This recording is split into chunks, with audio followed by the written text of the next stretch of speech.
So that's just a little taste of what you can achieve when using cinematic mode or portrait video with the iPhone 17 Pro Max and the Galaxy S25 Ultra. In the next few minutes, we're going to be diving in deep to see how these two truly stack up against each other. We're going to be checking out things like subject detection, edge accuracy, exposure, white balance, and so much more. So get comfy, grab some popcorn, and to these two flagships, may the odds be ever in your favor. Hey, I'm Olive, your host here at Versus.com. Guess what? You can now join our crew by becoming a channel member. You'll score epic perks like member badges, exclusive emojis, priority replies, and even early access to our videos, so you hear our silly jokes first. Ready to join the fun? Just tap the join button right under the video. And action! This specific mode is only available with the main cameras, so let's quickly break down the specs of these shooters. The iPhone is rocking a 48 megapixel camera. It's got a 24mm focal length equivalent and an f1.78 aperture. It also features dual pixel autofocus and a LiDAR radar, which helps with depth detection. On the flip side, the Galaxy is playing the megapixel game with a massive 200 megapixel wide camera. Like the iPhone, it has that same 24mm focal length equivalent, but it sports a slightly wider f1.7 aperture. It also features dual pixel autofocus, but it completely lacks a LiDAR sensor. But before we jump in, I want to play a game. Do you honestly think you can tell which phone shot which video? Your life might or might not depend on it. Time's up! Video A was actually shot by the iPhone 17 Pro Max, and naturally Video B comes from the Galaxy S25 Ultra. We're genuinely curious to see how many of you actually got it right, so drop your guesses down in the comments. Alright, let's dive deep into the comparison. Let's kick things off with this first shot where I'm moving right towards the camera. The first thing that jumps out is definitely the warmer white balance of the iPhone. The second detail is that once I get closer to the camera, the Galaxy dims the overall exposure, which honestly gives it a more cinematic vibe. However, for the actual bokeh effect and edge detection, we'd have to say the iPhone is looking a little better here. Now, when we flip the script and the camera comes closer to me instead, you can immediately see the iPhone is a touch more stable, which is perfect for these types of moving shots. The background blur also kicks in quicker on the iPhone, and to be fair, it also has a more realistic bokeh effect overall. But when the camera is really close to me, you can totally tell this was filmed on a phone because of how aggressively those edges blur out. Next up, we have an arc shot, also known as a 360-degree shot. We have some pretty extreme dynamic range here, but both phones honestly handle it like champs. The iPhone, however, definitely has boosted contrast and deeper shadows, while the Galaxy looks more natural. Edge detection is once again slightly more precise on the iPhone, but both are really good. In this single shot, both phones are looking really sharp, but once again, you can easily see the iPhone is warmer and boosts the contrast. It also tends to dial down blue tones, which look a bit more true to life on the Galaxy. Speaking of the Galaxy, its stabilization is definitely inferior in this shot, but there's one spot where both fail, and that's blurring the space right between my arms. Alright, now let's check out some reveal shots. In this first one, that fence looks absolutely rough on both phones, but it is a pretty extreme scenario, so we get why they struggle. However, both also switch focus super quickly, keeping me nice and sharp for the entire rest of the clip. In this next transition, the focus shift from the tree over to me is definitely smoother on the iPhone, which honestly does a better job of simulating what a real professional camera would look like. It's the same story here too, and while both start out with a cold white balance, they switch to a more correct tone once the focus shifts. The Galaxy does this color adjustment a bit smoother, while the iPhone is more abrupt. In low light scenarios, the iPhone starts applying background blur at a further distance, whereas for the Galaxy, I need to be some steps closer for the effect to actually kick in. And while the blur is nicer on the iPhone, the Galaxy has deeper shadows and richer color that just looks much more cinematic overall. But the iPhone definitely has its limits because it decided this scene was simply too dark for cinematic mode and just flat out refused to apply blur.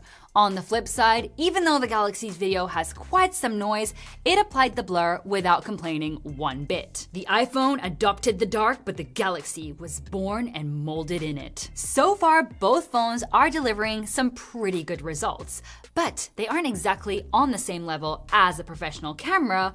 Or are they? Get in, loser, because we're gonna grab our trusty Lumix S5 Mark II and see how these phones stack up. Let's take another look at the iPhone's video. It has solid colors and it keeps me sharp right in the center. But as before, the edge detection is good but a bit too blurry on the edges.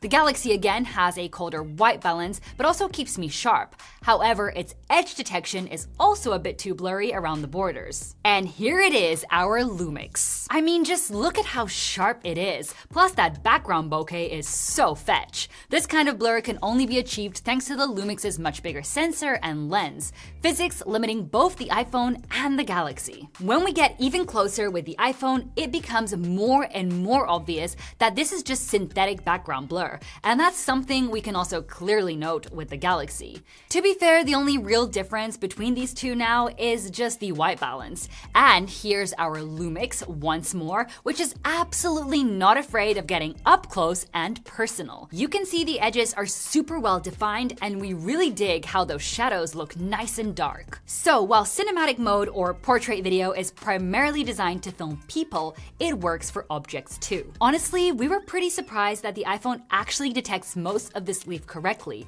It only misses those parts that are super thin, like the petiole, which, just so you know, is the part I'm holding. The Galaxy performs pretty similarly to the iPhone again, though it does struggle a little bit with the very lower part of the leaf. And here's the Lumix's video. No surprise here, it's the best by a mile. You can see absolutely every centimeter of the leaf clearly, even the area where I'm holding it. In this next shot, you can clearly see the iPhone is doing a solid job keeping the focus areas sharp while everything else is nicely blurred out.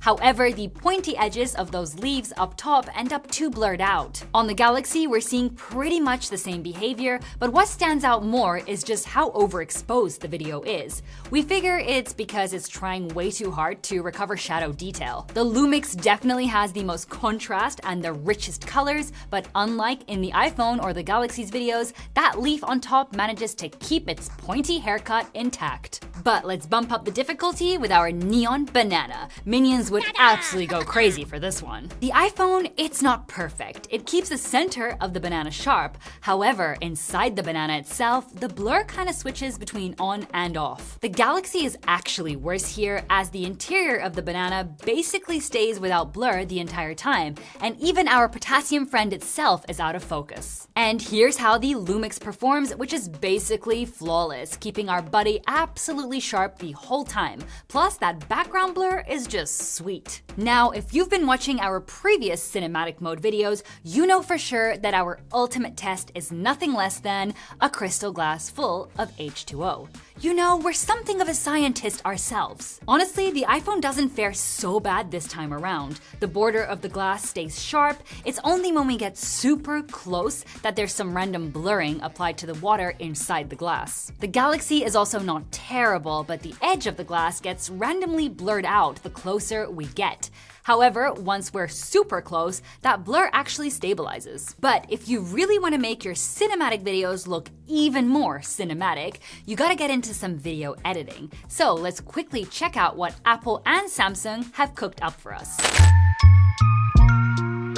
I mean, sure, you could always export the footage to professional editing programs, but both the iPhone and the Galaxy give you the option to edit right on the device itself. The iPhone's editor is packed with features. You can tweak things like exposure, colors, slap on quick filters, and even control the blur intensity. You can also manually switch where the focus lands, or even move it to other faces. The best part is that all these edits are non-destructive, so you can undo them whenever you want. Samsung's editor is also pretty feature-rich, giving you control over exposure, saturation, background blur intensity, and much more. Plus, you you've got those handy preset filters in there too. It's also cool that just like on the iPhone, all edits are non-destructive. However, one advantage for the Galaxy is that you can actually adjust the speed of different parts of the video, which is perfect for creating dramatic slow motion scenes. So at the end of the day, you just need to slap on a nice song that fits your video's mood, and you can go from this to this.